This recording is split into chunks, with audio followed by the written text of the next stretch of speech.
지금 현 시점에서 우리가 정말 생각해야 될 것들이 많아요. 기본적으로 인플레이션이 높고 실질 성장률이 낮아지면 그게 이제 실질적으로 경기 침체다라고 얘기를 할 수도 있는 부분이 있어서 결국 이제 인플레이션이 계속 떨어지는 모습을 보여주기를 바랬었으나 역시 바람은 참 잘 안 이루어지네요. 그죠? 전에도 뭐 70년대, 80년대도 그렇고요. 과거에 인플레이션이 떨어지는 과정에서 다시 오르잖아요. 그러면 한 번에 또 폭락이 옵니다. 그래서 이게 정확하게 이번 5월달 숫자가 그렇게 영향을 미쳤기 때문에 참 많은 사람들이 힘들어할 수 있는 그런 경우죠. 근데 사실 더 중요한 거는 인플레이션 숫자가 얼마나 높으냐를 떠나서 미 연준의 스탠스가 어떻게 될 거냐가 더 중요하다라고 저는 생각해요. 그러니까 무슨 얘기냐면 미 연준이 계속 금리를 우리는 인플레이션 잡힐 때까지 금리 올릴 거야. 이게 우리의 최우선 목표야. 라고 자꾸 발언을 하면 시장은 못 오릅니다. 그건 오를 수가 있는 시장이 못 돼요. 그러니까 왜 그러냐면 당연히 금리가 계속 얼마까지 올라갈지 모르는 상황에서 누가 주식을 사냐 이거죠. 결국은 금리의 꼭지가 어느 수준인지 모르는 상황에서는 어떤 누구도 과감하게 주식을 못 산다는 얘기죠. 그래서 사실 지금 이 인플레이션 자체도 문제지만 그 인플레이션을 어떻게 미 연준이 대응하느냐에 따라서 시장에 좀 굉장히 큰 어떤 변동성이 있어요. 근데 이제 우리가 지금 말씀드리고 있는 거는 그 인플레이션을 잡는 게 최고의 목표치라기보다는 미 연준은 결국은 정부가 감당 가능한 수준의 금리 수준까지 올리는 것을 목표로 삼을 거다라고 저는 생각합니다. 그러니까 미 연준이 뭘 해야 되나? 사실 이게 미 연준이 할 수 있는 게 있냐? 맞아요. 네, 그게 제일 중요한 그런 타이밍인 것 같아요. 자, 우리가 지금 인플레이션 숫자를 보면은 이제 이 차트부터 보면서 얘기를 할게요. 자, 이게 이제 인플레이션 숫자가 왼쪽에 보시면 숫자가 예상치였어요. 8.3% 헤드라인. 그리고 근원이 5.9% 예상을 했었단 말이죠. 근데 실질적으로 나온 거는 8.6이 나왔고, 네. 근원이 6.0이 나왔어요. 자, 이게, 이것만 보고 있으면은, 그렇게 걱정할 만한 건가? 어쨌든 간에 헤드라인이 다시 올라갔기 때문에 걱정을 해요. 근데 이제, 사실 더 이게 이제 중요한 포인트는 사실 근원인데, 여기서 이제 중요한 포인트가, 지금 근원 인플레이션이 떨어지고 있어요. 예, 떨어지고는 있어요. 보시면 이제 6.5에서 6.2, 6.0이 나왔어요. 근데 이제 사람들은 지금 현재 시점에서는 그러니까 그나마 좋게 보는 게 이 숫자인데, 이건 안 보는 거고, 안 좋은 쪽만 보게 되는 거죠. 그래서 그 안 좋은 쪽이라는 게 뭐냐면은, 실질 인플레이션이 지금 워낙 높게 나오고 있다. 이게 이제 6.2에서 6.0으로 떨어지기는 했는데, 네. 요거를 이제 전달 대비로 계산해 보면은 0.6% 올랐단 말이죠. 그럼 0.6% 곱하기 12 하면 7.2잖아요. 그러니까, 이거 또 다시 올라가는 거 아니야? 헤드라인처럼. 뭐 8.6에서 8.5에서 8.3, 8.6 이렇게 됐잖아요. 마찬가지로 6.2, 6.0, 다시 7 이렇게 되는 거 아니냐? 이런 식으로 걱정을 하는 거죠. 그러면서 결국 인플레이션에 대해서 어떤 두려움이 굉장히 크게 상존했는데, 자, 보시면은, 과거에 우리가 많은 분들이 이제 70년대, 80년대랑 비교를 많이 하세요. 네. 그래서 이제 그때가 볼커 룰이라는 게 있어서, 볼커의 그 미 연준 의장이 금리를 막 인플레이션을 잡기 위해서 인플레이션 숫자만큼의 금리를 계속 올린 거죠. 그래서 지금 똑같은 이제 질문인 거죠. 자꾸 미 연준이 우리 금리를 인플레이션 잡는 게 최우선이다. 라고 발언을 하면 할수록, 그래, 그럼 인플레이션 6%인데, 근원이 6%까지 올리겠네. 이런 걱정을 하게 되는 거예요. 그래서 그 걱정을 시장에서 덜어내주지 않으면 시장은 올라가기가 힘든 그런 상황이죠. 그래서, 근데 지금 보시면은 미 연준의 입장에서는 제가 볼 때는 그 정도까지의 금리를 올리지 않을 거라고 저는 생각합니다. 왜 그러냐면, 우선 여기 보시면은, 이 스티키 프라이스라고 해서, 그러니까 우리가 그러니까 그 뭐라 그러나요? 그러니까 가격이 막 빠르게 움직이지 않는 경우에는 지금 천천히 올라가고 있고, 이 플렉서블, 그러니까 굉장히 가격이 급등락을 많이 하는 것들은 지금 완전히 올라갔다가 떨어지고 있어요. 네. 이 모습이 과거하고는 완전히 틀리죠. 과거에는 같이 움직이는 케이스, 조금 더 뭐 괴리가 벌어지는 케이스 뭐 이런데 지금 보시면 이게 완전히 벌어져 있잖아요. 이거는 무슨 얘기냐? 미 연준이 금리를 아무리 많이 올렸어도 하더라도 인플레이션을 잡을 수 있냐 이거예요. 이게 결론적으로는 공급망 차질이 지금 크게 일어나고 있는 상황에서 그 공급망 차질이라는 것은 정치적인 요소가 엄청나게 들어가 있는. 네. 그러니까 전쟁이 일어났고, 그 다음에 중국이랑 미국과 싸움이 있고, 패권 싸움이 있고, 뭐 그 이외에도 정말 국가 간에 상당히 많은 이 여러 가지 티격태격, 뭐 그 다음에 미국이 계속 얘기하는 게 온쇼링, 그죠? 중국에서 빼서 이쪽으로 갖고 와라. 그거 다 인플레이션이거든요. 그래서 결국 그런 정책적인 부분이 있는데 미 연준이 할 수 있는 거는 수요를 잡는 거란 말이죠. 그러니까 금리를 올리는 거는 수요를 떨어뜨리는 방법이거든요.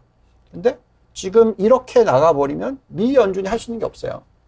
결국은 정책적으로 미국과 중국이 서로 손잡고 자, 우리 인플레이션 낮추자라고 얘기하면서 관세 낮춰주고 지난번에 조금 액션 나왔죠. 그런 식의 그러면서 이제 너무 온쇼링만 시도하지 말고 천천히 하는 방법. 그리고 전기차로 넘어가는 부분에 있어서도 또 여러 가지 부분들. 그래서 결국은 미 연준이 하는 것보다는 정부가 해야 되는 것이 많은데 네. 문제는 바이든이 여기서 문제라는 거죠. 바이든이 뭐 금리를 잡기 위해서 무조건 뭐 어쩌고 그 다음에 생산성이 훼손이 된다 하더라도 고용 시장을 계속 좋게. 이거는 다 인플레이션이에요. 그러니까 왜냐하면 이 생산성이 높아져야지 인플레이션을 낮추는 효과를 갖고 오거든요. 우리가 그 캐시우드 얘기를 하면서 우리가 혁신 얘기하잖아요. 그러니까 혁신이라는 것은 생산성이 왕창 높아지는 거기 때문에 인플레이션을 낮춰주는 효과란 말이죠. 그게 아니라 모든 사람들한테 직장을 주고 모든 사람들이 임금이 5%씩 올라가고 그러니까 이런 케이스가 일어나면 이 인플레이션이 나오는 거죠. 네. 그래서 결국은 제가 볼 때는 지금 미 연준이 할 수 있는 스탠스는 어느 정도의 기준금리, 그러니까 우리가 얘기하는 이제 그 시장으로 따지자면 중립금리라고 합니다. 중립금리. 그러니까 중립금리가 2에서 2.5%인데 이것보다는 높게 만들어야지 인플레이션을 끌어내려주는 효과를 갖고 오는 거거든요. 그래서 그 정도까지는 올릴 거다. 근데 이제 3%에서 3.5%까지 올리고 나면 그때 미 연준이 어떻게 나올 거냐가 정말 중요해요. 만약에 미 연준이 그 금리를 4%, 5%로 땡기면, 근데 살짝 잘 생각해 보세요. 지금 보시면은 유럽이 금리가 이제 겨우 기준금리 0%에서 0.25 올리겠다 얘기하잖아요. 7월 달에. 그리고 여기서 이제 겨우 0.5를 또 올리겠다고 얘기하잖아요. 0.75 얘기해요. 일본 지금 왜 환율이 자꾸 깨지죠? 금리 안 올려. 그죠? 그래서 금리가 지금 0%란 말이죠. 근데 미 연준은 계속 올리고 있어. 네. 근데 부채 비율이 사실 생각해 보면 유럽과의 차이는 좀 있지만 일본이 훨씬 더 부채 비율이 높단 말이에요. 근데 금리를 계속 이렇게 올릴 필요가 있냐라는 생각이 될 거란 말이죠. 그러니까 결국은 지금 현재 시점에서는 이렇게 가면은 지금 컨트롤이 잘 안 된다는 거죠. 그래서 저희가 생각할 때는 결국 미 연준은 결정을 내려야 돼요. 우리가 금리를 여기까지만 올릴 거야 라고 얘기를 하던가, 아니면 그래 우리 전 세계 한번 왕창 뒤흔들고 리세션을 완전히 일으키고 그리고 나서 이제 다시 새로 시작하자 라는 메시지 던지거나 둘 중에 하나라는 거죠. 근데 만약에 후자를 해버리면 그럼 금리 계속 올리는 거죠. 그러면 뭐 리세션 옵니다. 그러면은 지금 시장은 바닥이 아닌 게 되는 거죠. 제가 볼 때는 그렇게 할 미 연준이는 아니다라는 거죠. 왜냐하면 그렇게 되면은 제가 생각할 때는 여태까지 제가 어떤 얘기를 했냐면 레이 달리오가 새로운 엠파이어, 새로운 파워가 오는데 책이 나왔잖아요. 그죠? 그게 중국이 될 거다라고 얘기했잖아요. 그러니까 미국은 기울고 중국이 올라가고 이런 거를 하면서 책에서 썼단 말이죠. 만약에 미 연준이 여기다 대놓고 금리를 막 올리잖아요. 그러면 중국이 자빠지는 게 아니고요. 중국이 패권을 가지는 데 속도를 더 가세해 줄 거예요. 돈은 그쪽으로 더 갈 수 있어요. 네. 그렇기 때문에 그런 바보짓은 제가 생각할 때는 아닐 거라고 생각하는 거죠. 그래서 결국은 어느 시점부터는 금리에 대해서 이거는 우리의 문제가 아니다. 즉 우리가 수요를 진작하고 하는 것이 때문에 일어나는 게 아니라 지금 정치적인 이슈 때문에 일어나는 거다라고 얘기를 하게 될 거라는 거죠. 저희가 생각할 때는. 왜 그렇게 생각하냐면 이런 지표를 보면서 판단해 볼게요. 지금 근원 인플레이션 숫자가 지금 보시면은 과거의 이 70년대, 80년대 숫자보다는 낮아요. 네. 그래서 미 연준의 입장에서 이 숫자가 더 올라가는 게 아니라 떨어질 거라고 예측을 하고 있다면 여기다 대놓고 금리를 계속 올리겠다 얘기할 필요가 없어요. 3% 이상만 올려놓으면 자연스럽게 떨어지게 돼 있어요. 우선 첫째, 그러면 두 번째는 뭐냐면 과거에 이렇게 이 인플레이션이 급격하게 올라갔었을 때 두 번의 시기를 보시면은 1940년대, 50년대가 있었고요. 그 다음에 1970년대, 80년대가 있었어요. 이 두 번하고 지금하고 비슷한 모습인데 확연하게 두 번하고 지금하고 틀린 게 있어요. 정부가 감당 가능해낼 수 있는 금리가 뭐냐. 왜냐면 부채 비율이 높으면 높을수록 금리가 높아버리면 그 나라 망하는 거죠. 그죠? 그게 이제 그레이트 리세션이 생기는 거죠. 미 연준이 해야 될 역할이 뭘까요? 당연히 인플레이션 잡아야 되지만 고용시장 안정과 경제성장률 안정시키는 것도 굉장히 중요한 역할이란 말이죠. 네. 그래서 지금 현재 시점에서의 금리가 너무 많이 올라가 버리면 사실 미국이 휘청할 수가 있다는 거죠. 그래서 저희는 항상 이제 우리나라 IMF 때 뭐 하셨어요? 저는 초등학생 때여가지고 기억이 잘 안 나죠? 네. 저도 학교 고등학생이었죠. 고등학생. 금반지 막 팔고 그랬던 생각이 나요, 주변에서. 자, 이제 네. 이 생각 한번 해봅시다. 우리나라가 참 사실 굉장히 생산성이 높은 국가였고 네. 정말 뭐 엄청난 성장을 보인 국가잖아요. 근데 이제 우리나라가 왜 휘청했었어요? 뭐가 문제였냐면 기업의 부채 비율이 너무 높았어요. 네. 기업의 부채 비율이 너무 높았어요. 그래서 이제 기업의 부채 비율을 막 흔들었어. 그래서 망할 회사들 다 망하게 해놓고, 그죠? 금리를 확 올렸다가 확 떨어뜨리면서 기업을 도와줬어요. 어떻게 도와줬냐면 가계 부채를 높여주고, 가계들이 돈을 쓰게 해주고, 정부가 돈을 썼어요.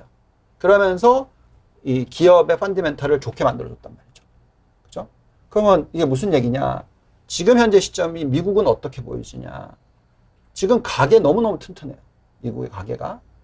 부채 비율이 70%대 후반밖에 안 돼요. 우리나라하고 비교가 안 되는 수준이죠. 여기에 기업들의 부채 비율이 정말 낮아요. 지금. 기업들의 S&P 500의 순부채 비율 보면은 정말 낮아요. 예, 막 60%대 막 이렇단 말이죠. 심지어 중국도 순부채 비율은 낮은 것 같아요. 어쨌든 많은 그 민간 부채가 있는데도 어쨌든 미국으로 따지자면 그 두 개가 괜찮단 말이죠. 근데 뭐가 문제냐? 정부 부채 비율. 근데 정부 부채 비율을 금리를 확 당겼다가 그럼 국가가 망하는데 그건 아니죠. 그래서 그걸 금리를 확 당기는 게 아니라 자연스럽게 가계 부채 비율을 높이고 그다음에 기업의 부채 비율을 높이면서 정부의 부채 비율을 낮춰요. 이 방법은 뭐냐면 인플레이션을 그냥 놔두는 거예요. 그래서 그렇게 갈 거라는 거죠. 그러니까 지금 비교를 해보면 정부 부채 비율 차트 한번 보시면은 과거에 40년대, 50년대가 120%였고 30%, 40%대가 70년대, 80년대. 그러니까 확연하게 금리가 다르게 갈 수 있는 정책이잖아요. 그렇죠? 네. 부채 비율이 높은데 금리를 확 당기지 않았고 부채 비율이 낮으니까 금리를 확 당겼다는 거죠.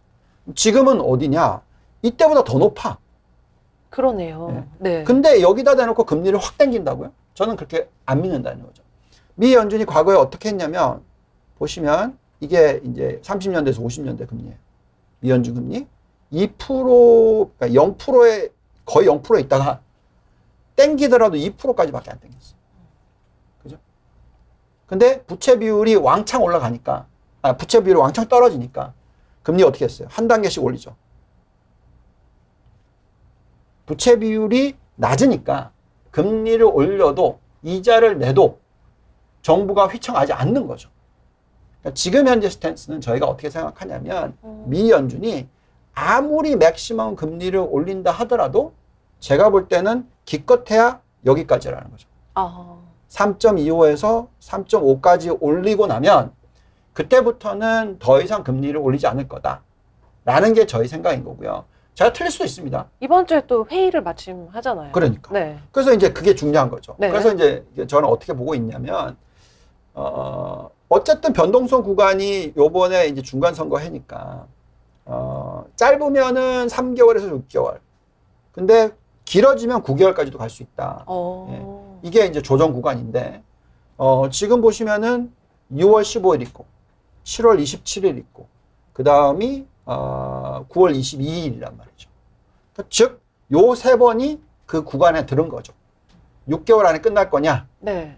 아니면 7개월 갈 거냐? 9개월 갈 거냐? 변동성이. 말라 죽겠습니다. 예. 그래서 이러다. 이 변동성은 네.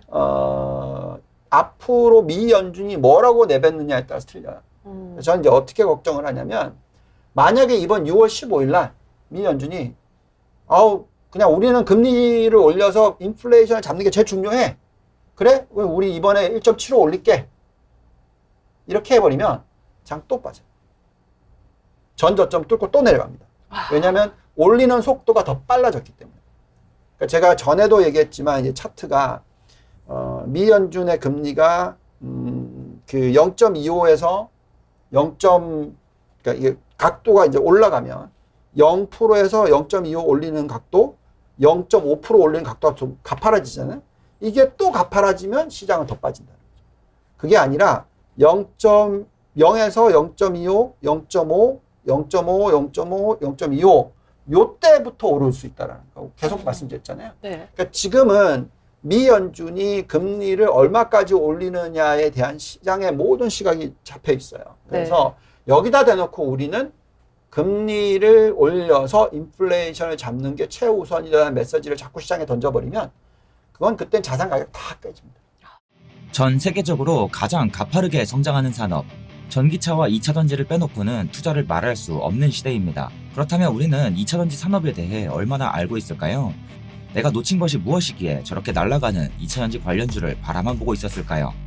문과생도 쉽게 이해하는 2차전지 산업, IT 산업계 1타 강사 호돌이 우황재 작가가 2차전지 기술부터 응용 투자까지 명쾌하게 짚어드립니다. 수강생에게는 소장 가치가 높은 140페이지 이상의 컬러 교재를 함께 배송해드립니다. 마감되기 전에 지금 바로 멘톡에서 신청하세요.